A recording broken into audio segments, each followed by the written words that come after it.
உனக்கு ஏதோ பைத்தியமாயிட்டா? கேள்வியா கேள்வி. நீ மரியாதை கேள்வி கேள்றா முதல்ல. டேய், நீ முதல்ல கேள்வி கத்துக்க போடா. நாளை மயிறு ஒரு பத்தரிக்கல் ஒரு மாய்க்க திங்கிட்டு கேமரா எடுத்து பெரிய வெங்காயம் மாட்டாங்க. சீமான் ஒரு சிறந்த இயக்குனர் அப்படின்னு தெரியும். அவர் நல்ல கதாநாயகன் அப்படின்னு எத்தனை பேருக்கு தெரியும்? கதையின் நாயகன் மட்டுமல்ல, அந்த ஒட்டுமொத்த களத்திற்கான நாயகனுமே அவராக தான் இருக்க முடியும். கெட்ட வார்த்தைகளின் இருப்பிடமாக அவர் தொடர்ச்சியாக தன்னை தமிழ் மக்களுக்கு அறிமுகப்படுத்தி கொண்டே இருக்கிறார். அவர் யாரை ரொம்ப பெருமையாக பேசுகிறாரு அப்படின்னா, தமிழ் மக்களுக்காக பேசுவார், தமிழ் மக்களை உயர்த்தணும் அப்படிங்கிறதுக்காக பேசுவார். ஆனால் தமிழ்நாட்டு மக்களை பைத்தியம் அப்படின்னு சொல்கிறார். என்ன பிரசாத், நிஜமாவே தமிழ்நாட்டு மக்களை பார்த்து பைத்தியம்னு சொன்னாரா அப்படின்னு கேட்டால், தமிழ்நாட்டு மக்களை பார்த்து மயிருன்னு திட்டியிருக்கார். இது தமிழில் ஒரு வார்த்தை தான் அப்படின்னு கூட நாளை பின்ன திருப்பி பேசுவார். வார்த்தைகளை மாற்றி கொள்கைகளை எப்படி அவர் 2009 இனப்படுகொலைக்கு பிறகு தமிழ் மக்களிடத்தில் சூப்பராக அறிமுகமாகி வார்த்தை ஜாலத்தால் மக்களுடைய மனசை மாற்றி கொஞ்சம் கொஞ்சமாக ஓட்டுக்களை தனதாக்கிக்கிட்டு இருக்காரோ, அதே மாதிரி கொள்கைகளையும் அப்பப்போ சேஞ்ச் ஓவர் கொடுத்துக்கிட்டே இருப்பார்.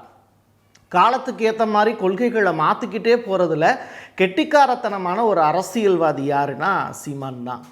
யாருடனும் கூட்டணி அல்ல அப்படின்னு சொல்லிட்டு அவர் சொல்லக்கூடிய விஷயத்துக்கு பின்னாடி அப்பப்போ ஒரு கொள்கைகளை மாற்றிக்கிட்டே இருக்கிறதுனால புதிய புதிய கொள்கைகளுடன் மட்டுமே அவர் கூட்டணியாக வைத்து கொண்டிருக்கிறார்.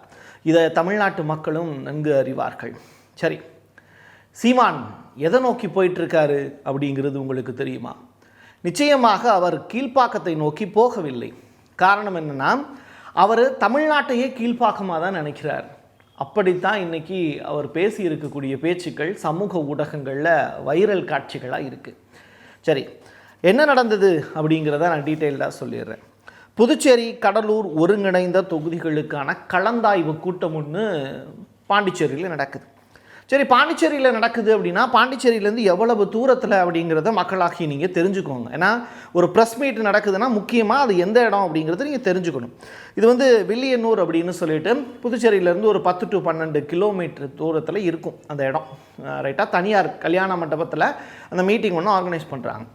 சென்னையிலேருந்து கிளம்பி பாண்டிச்சேரியில் ஒரு இடத்துல தங்கிட்டு, எந்த இடம்னு நமக்கு தெரில, சீமான் தங்கினார்னா அது சிறப்பான ஒரு இடமா தான் இருக்கும்.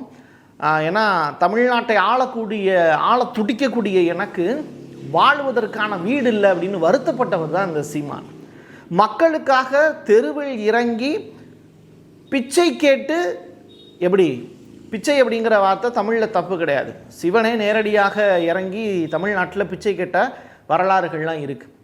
ஏன் இன்றைக்கி கம்யூனிஸ்ட் தலைவர்கள் நம்ம நேசிக்கக்கூடியவங்க எத்தனையோ பேர் பார்த்திங்கன்னா மக்களுக்காக தெருவில் இறங்கி திருவோடு ஏந்தி மக்களுக்காக வருகிறோம் அப்படின்னு கேட்ட தலைவர்கள் தமிழ்நாடு அறியும். அப்போது உனக்கு வீடு வேணும் அப்படின்னா நீங்கள் சொந்தமாக உழைச்சி கட்டணும். அடுத்தவங்க கிட்ட இருந்து பிச்சை எடுத்து நீங்கள் ஒரு விஷயத்தை செய்கிறீங்க அப்படின்னா அது தமிழ்நாட்டு மக்களுக்காக செய்கிறீங்கன்னா ஓகே. பட் உங்களுடைய குடும்பம் நல்லா இருக்கணுங்கிறதுக்காக தானே வீடு இல்லைன்னு வருத்தப்பட்டு பேசுனீங்க. அதையும் இந்த தமிழ்நாட்டு மக்கள் கண்டிப்பாக கூர்ந்து கவனிப்பாங்க. சரி, இப்போது இந்த நடந்த ஸ்பாட் இருக்குல்ல, ப்ரெஸ் மீட் நடந்த ஸ்பாட்டில் ஒரு செய்தியாளர் எழுப்பி இருக்கக்கூடிய கேள்வி, அந்த செய்தியாளர் மேலே ரொம்ப காலமாக கடுப்பில் இருந்த சீமான் சரியாக நேரம் பார்த்து, கூட அருகில் சிறந்த செய்தியாளர்கள் இல்லாத ஒரு தருணத்தில், போர்க்களத்தில் எதிரியை வீழ்த்துறதுக்கு 2 வகையான வாய்ப்புகள் இருக்குது. அவனுடைய பலத்தோடு மோதி ஜெயிப்பது, இன்னொன்று அவனுடைய பலவீனத்தோடு மோதி ஜெயிப்பது. ரைட்டா? ஒருத்தன் சோர்வாக இருக்கிற நேரத்தில், எதிர்த்த மாதிரி யாருமே என்னை திருப்பி அடிக்க மாட்டான் அப்படின்னு இருக்கக்கூடிய நேரத்தில், அவன் கையில் எந்த விதமான ஆயுதங்களும் இல்லாத ஒரு தருணமாக பார்த்து அவனை வெட்டி வீழ்த்துவதில் கெட்டிக்காரர்கள் நம்ம ஊர்லேயும் நிறைய பேர் இருக்காங்க. அதில் சீமான் கைதேர்ந்தவராக இந்த ப்ரெஸ் மீட்டில் பார்க்கப்படுகிறார். ஒரு செய்தியாளனாக நடந்த விஷயங்களை அங்கே விசாரித்ததற்கு பிறகு, பாண்டிச்சேரியில் இருக்கக்கூடிய செய்தியாளர்கள் தரப்பில் விசாரித்ததற்கு பிறகு தான் இந்த எபிசோட்டை நான் பதிவு செய்கிறேன். இது வில்லியனூர் அப்படிங்கிற ஏரியாவில் நடந்த ஒரு ப்ரெஸ் மீட்டு. இதில் நியூஸ் தமிழ், பாலிமர், தந்தி டிவி அதோடு சேர்த்து ஏற்கனவே நியூஸ் 7 சேனலில் வேலை பார்த்து இப்போ கலைஞர் டிவியில் பணியாற்றி இருக்கக்கூடிய ராஜீவ் அப்படிங்கிற அந்த செய்தியாளர் தான் கேள்வி கேட்டிருக்காரு. அந்த கேள்விக்கு பதில் சொல்ல திராணியற்றவராய் சீமான் இருந்ததுனால அவர் அந்த செய்தியாளரை, மக்கள் சார்பாக கேள்வி கேட்ட செய்தியாளரை பார்த்து பைத்தியம், மயிறு என்ற வார்த்தையை சொல்லி திட்டியிருக்கார். கையை நீட்டி பேசுகிறது அவருடைய வழக்கம். ஆனால் அவருடைய உடல் தோரணை வந்து ரொம்ப மோசமான தோரணையாக இருந்தது. அவர் அடிப்பதற்கு பாய்ந்த காட்சிகளை வந்து காவல்துறை வந்து ரெக்கார்ட் பண்ணியிருக்காங்க. 3 பிரிவுகளின் கீழே சீமான் மேலே வழக்கு தொடர்ந்துருக்காங்க. நீங்கள் சீமானுடைய பேச்சுக்கள் எனக்கும் ரொம்ப பிடிக்கும். கூட்டத்தில் அவர் பேசும்போது அவருடைய அந்த பொதுக்கூட்ட மேடைகளில் நாங்கள் எத்தனையோ மேடைகளை நேரடியாக முன்னாடி போய் நின்று அந்த வீடியோ கவரேஜாகவும் எடுத்திருக்கோம். சிலிர்த்து போய் சில்லறையெல்லாம் சிதறிவிடக்கூடிய அளவில் தான் சீமான் அவர்களுடைய பேச்சும் இருக்கும் அப்படிங்கிறதுல மாற்று கருத்து அல்ல. அதற்கு மிகப்பெரிய ரசிகனாகவும் இருந்த காலங்கள் உண்டு. சீமான் ரொம்ப கிளவரான ஒரு ஆள். எப்படின்னா, நீங்கள் எதிர்த்தாப்பில் இருக்கக்கூடிய நபரை அண்ணன் அப்படின்னு சொல்லி பேச மாட்டார். எதிர்த்தாப்பில் இருக்கக்கூடிய நபரை பார்த்து தம்பி அப்படின்னு சொல்லுவார். இந்த ப்ரெஸ் மீட்டில் இருக்கக்கூடியவங்களே பார்த்து தம்பி தம்பி நீ நீ நீ அப்படிம்பார். ரைட்டா? நீங்கள் ஒரே ஒரு விஷயம் யோசிச்சு பாருங்கள். நீங்கள் ஒருத்தனை தம்பி அப்படின்னு நீங்கள் சொல்லிட்டீங்கனாலே அவன் நீங்கள் சொல்கிறத கேட்டாகணும் அப்படின்னு. ஏன்னா அண்ணன் தானே இங்கே பெரிய ஆள். எப்படி? அண்ணன் தான் இங்கே பெரிய ஆள். தம்பி அப்படிங்கிற வார்த்தையை உங்களை நான் சொல்லிட்டேன் அப்படின்னாலே நீங்கள் என்னை விட சின்ன பையன் ஆயிடுவீங்க. ரைட்டா?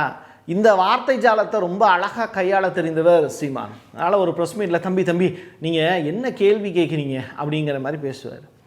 ஸோ இந்த மாதிரி வார்த்தை ஜாலங்கள் அதே இடத்துலையும் பயன்பாட்டில் இருந்திருக்கு. அப்போ எஸ்ஐஆர் பற்றிய கேள்விகள் அந்த ப்ரெஸ் மீட்டில் கேட்கப்பட்டது. அந்த கேள்வியை ராஜீவ் அவர்கள் எழுப்பலை. மாறாக எஸ்ஐஆருக்கு அவர் பதில் சொன்னதற்கு பிறகு, அது கேள்வி எழுப்பினவர் நியூஸ் தமிழ் செய்தியாளர். அதற்கு பிறகு ராஜீவ் அவர்கள் எழுப்பின கேள்வி என்ன அப்படின்னா, நீதிமன்றத்தில் வழக்கு தொடுத்திருக்காங்க.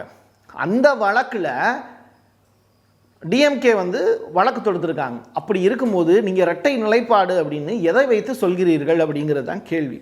அப்போ அந்த இரட்டை நிலைப்பாடுன்னு சொல்கிறீங்கன்னா முதல்ல சுப்ரீம் கோர்ட்டில் என்ன கேஸ் இருக்குது, என்ன பெட்டிஷன் அப்படிங்கிறது சீமானுக்கு மறந்து போச்சா என்னன்னு எனக்கு தெரியல. நீதிமன்றத்தில் வழக்கு போட்டால் எப்படி வழக்கு போட்டேன், எப்படி வழக்கு போட்டேன், இதை எதிர்க்கிறேன்னு போட்டேன். உன்னை இன்னைக்கு இல்லை ரொம்ப நாளாக பார்க்குறேன். உனக்கு ஏதோ பைத்தியமாயிட்டா? கேள்வியா கேள்வி. நீ மரியாதை கேள்வி ஆள்றா முதல்ல. டேய், நீ முதல்ல கேள்வி கற்றுக்க ஓடா. ஆளை மாயிரி ஒரு பத்தரிக்கல் ஒரு மாய்க்க திங்கிட்டு கேமரா எடுத்து பெரிய வெங்காயம் மாட்டாங்க மோகனை போட. ஸோ அந்த பெட்டிஷனை அவர் சரியாக படித்திருந்தார் அப்படின்னா இந்த ரிப்போர்ட்டரை அழகாக ஹேண்டில் பண்ணியிருப்பார். சீமானவர்கள் படிக்காமல் விட்டாரோ அப்படிங்கிற ஐயம் நிச்சயமாக இருக்குது. ரெண்டாவது, அந்த ப்ரெஸ் மீட்டில் ராஜீவ் அவர்களை பார்த்து ஏகப்பட்ட வார்த்தைகளை பயன்படுத்தியிருக்கார். 4 மாதத்துக்கு முன்னாடியிலேருந்து உன்னை நான் பார்க்குறேன் அப்படின்னு. அந்த 4 மாதத்துக்கு முன்னாடி நடந்த நிகழ்வு என்ன தெரியுமா? பெரியாரை பற்றி அவதூறாக பேசிவிட்டு சென்னையில் அவருடைய வீடு முற்றுகையிடப்பட்டது. செருப்பெல்லாம் தூக்கி அடித்தாங்க சீமானுடைய வீட்டுக்கு முன்னாடி. அப்போது வீட்டில் அவங்களுடைய குடும்பம்லாம் இருக்குது. அப்போது பெரிய அளவில் பிரச்சனையும் நடந்தது. அந்த நேரத்தில் சீமான் வீட்டில் இல்லாமல் பாண்டிச்சேரியில் போய் பதுங்கி இருந்ததாக செய்தி சேனல்கள் செய்திகளை பதிவு செஞ்சுருந்தாங்க. ரைட்டா? அப்போது பாண்டிச்சேரியில் இதே ராஜீவ் அவர்கள் செய்தியாளர் கேள்வி எழுப்பியிருந்தார் அந்த நேரத்தில்.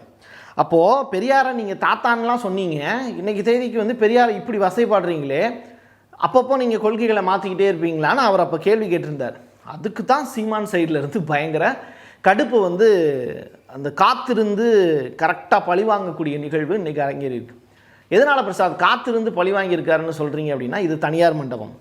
அந்த இடத்துல செய்தியாளர்கள் மொத்தமே 10 பேர் தான் இருப்பாங்க. பட் கடலூர்லேருந்தும் நாம் தமிழர் கட்சி கூட்டம் வரும், பாண்டிச்சேரியிலேருந்தும் நாம் தமிழர் கட்சியினுடைய கூட்டம் வரும். அப்போது அவங்களுக்கான அரங்கம் அது. ரைட்டா? நீங்கள் வந்ததே 12 மணி. விஜயை பார்த்து நீங்கள் என்ன கேள்வி கேட்குறீங்க, ஏன் லேட்டாக வந்தார் அப்படின்னு கேட்குறீங்க. அவருக்கு கூட்டம் கூடுது, அதனால் அவர் மெதுவாக நடந்து வர்றதுக்கு லேட் ஆகுது. பட் உங்களுக்கு தான் கூட்டமே கூடலையே, நீங்கள் வேகமாக வந்திருக்கலாமே. 12 மணிக்கு தானே ப்ரெஸ் மீட்டுன்னு சொன்னீங்க. பட் அந்த ப்ரெஸ் மீட்டை நீங்கள் கண்டக்ட் பண்ணதே 1:30 தானே. கரெக்டாக? ரைட்டா? இதெல்லாம் அங்கே இருக்கக்கூடிய உண்மையான நிலவரங்கள். 1:30க்கு தான் வந்தார்.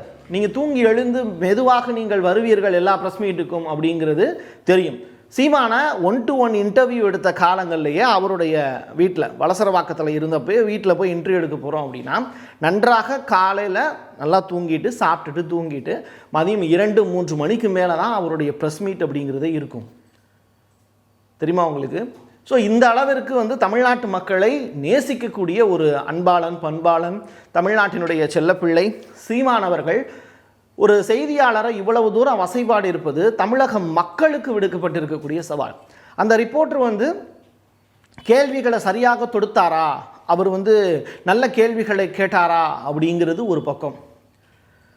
ரெண்டாவது, அவர் மக்கள் சார்பாக கேள்வி கேட்க வர்றார். அவரை நாகரிகமாக உங்களுக்கு அணுக தெரியல அப்படின்னா, அந்த கேள்விக்கு பதில் சொல்ல விரும்பலைன்னா பாஸ் அப்படின்னு சொல்லிட்டு போகலாம். ஒரு மனிதனை பார்த்து பைத்தியமா அப்படின்னு நீங்கள் கேட்குறதுக்கு நீங்கள் யார் சார்? ரெண்டாவது, தம்பின்னு எங்களை கூப்பிடுறதுக்கு உங்களுக்கு யார் சார் முதல்ல ரைட்ஸ் கொடுத்தது? நாங்கள் எப்போ சார் உங்களுக்கு தம்பி ஆகும்? இந்த கேள்விகளை உங்களை பார்த்து நிறையா தடவை கேட்டிருக்கோம். பட் நீங்கள் உங்களுடைய கேரக்டரை மாற்றிக்க மாட்டீங்க. எனிவே வாழ்த்துக்கள். பட் நீங்கள் பேசினதை பார்த்து பெரிய வெங்காயமாடா நீ அப்படின்னு நீங்கள் கேட்டது வந்து நீங்கள் மறுபடியும் அகைன் அண்ட் அகைன் அவர் பெரியாரை பற்றி நீங்கள் உங்கள் தாத்தான்னு சொல்லியிருக்கீங்களே, இப்போ மாற்றி சொல்கிறீங்களே அப்படின்னு 4 மாதத்துக்கு முன்னாடி நடந்த நிகழ்வை உரிக்க வெங்காயம் தான் வரும்னு பெரியார் அவர்கள் வந்து வெங்காயம் அப்படிங்கிற வார்த்தையை அடிக்கடி பயன்படுத்துவார். ஸோ நீங்கள் எதை மீன் பண்ணியிருக்கீங்க, பெரிய வெங்காயமாடா நீ அப்படிங்கிற கேள்வியெல்லாம் கேட்டிருக்கீங்க.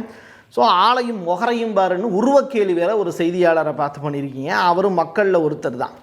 மக்களில் பார்த்து, தமிழ்நாட்டு மக்களை பார்த்து முகரையும் மூஞ்சியும் பாரு அப்படிங்கிற, ஆளையும் முகரையும் பாரு போடா அப்படிங்கிற வார்த்தையை பயன்படுத்தியிருக்கீங்க. சார் மக்கள் எப்படி சார் உங்களுக்கு ஓட்டு போடுவாங்க? இப்போ தெரியுதா சார் நீங்கள் தமிழ்நாட்டு மக்கள்கிட்ட ஏன் தொடர்ச்சியாக தோற்றுக்கிட்டே இருக்கீங்க அப்படின்னு?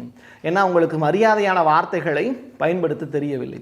உங்களுக்காக உழைத்து பெட்ரோல் பங்கில் கனடாவிலையும் சிங்கப்பூர்லையும் மலேசியாவிலையும் இன்னும் தெரியாத நாடுகள் எல்லாம் உழைச்சி உங்களுக்காக காசு அனுப்பிக்கிட்டு இருக்காங்களே, அந்த தமிழனை பார்த்து நீங்கள் என்ன சொல்கிறீங்க? ஆளையும் முகரையும் பாரு போடா. அதோடு சேர்த்து என்ன சொல்கிறீங்க? மயிருங்கிற வார்த்தையை பயன்படுத்தி இருக்கீங்க. உடல் தோரணையை காட்டி உங்கள் ஆளை வச்சு அடிக்க வச்சுருக்கீங்க. அவங்களும் நம்மளுடைய மக்கள் தான். அவனுக்கு தெரியாது. உங்களை தலைவனாக நினச்சி அவன் என்ன பண்ணுறான், உங்களை எதிர்த்து ஒருத்தர் கேள்வி கேட்டதை தாங்க முடியாமல் நீங்கள் கேட்ட உடனே உங்கள்கிட்ட பாராட்டு வாங்குறதுக்காக அந்த ரிப்போர்ட்டரை போட்டு அடிச்சிருக்காங்க. இது எந்த வகையிலையும் நியாயமாகாது சீமான். உங்களை நீங்கள் திருத்திக்கல அப்படின்னா தமிழ்நாட்டு மக்கள் வரக்கூடிய சட்டப்பேரவை தேர்தலில் உங்களுக்கு 0 கொடுத்து அனுப்பிச்சிடுவாங்க. ஆல்ரெடி நீங்கள் வளர்ந்துக்கிட்டு இருக்கீங்க அப்படின்னு சொல்கிறாங்க. நீங்கள் யாருடைய பணத்தில் வளர்ந்துக்கிட்டு இருக்கீங்க, உங்களுக்கு எப்படி பணம் வருது அப்படிங்கிறத தொடர்ச்சியாக மற்ற அரசியல் கட்சி தலைவர்களும் எடுத்து பேசிட்டு தான் இருக்காங்க. இன்னும் நிறையா பேர் வந்து பிரபாகரன் அவர்களுக்கும் உங்களுக்கும் எந்த தொடர்புமே இல்லை அப்படிங்கிற ஒரு விஷயத்தையும் பதிவு செஞ்சுக்கிட்டு தான் இருக்காங்க. யாரை சொல்லி நம்ம இங்கே பிழைக்கிறோமோ அந்த மக்களுக்கு உண்மையாக இருக்கணும். குறைந்தபட்சம் நாகரிகமான வார்த்தைகளை கையாளுவதற்கு நீங்கள் பழகி கொண்டால் வரக்கூடிய சட்டப்பேரவை தேர்தலில் டெபாசிட் வாங்குவதற்கான வாய்ப்பு உங்களுக்கு பிரகாசமாக இருக்கிறது. நாம் தமிழர் கட்சி தொண்டர்களுக்கும் அவரை தம்பியாக நினைக்கக்கூடிய நபர்களுக்கும் வாழ்த்துக்கள். என் கையெழுத்து என் மக்களுக்கானது. மீண்டும் ஒரு பதிவில் சந்திக்கலாம். நன்றி, வணக்கம்.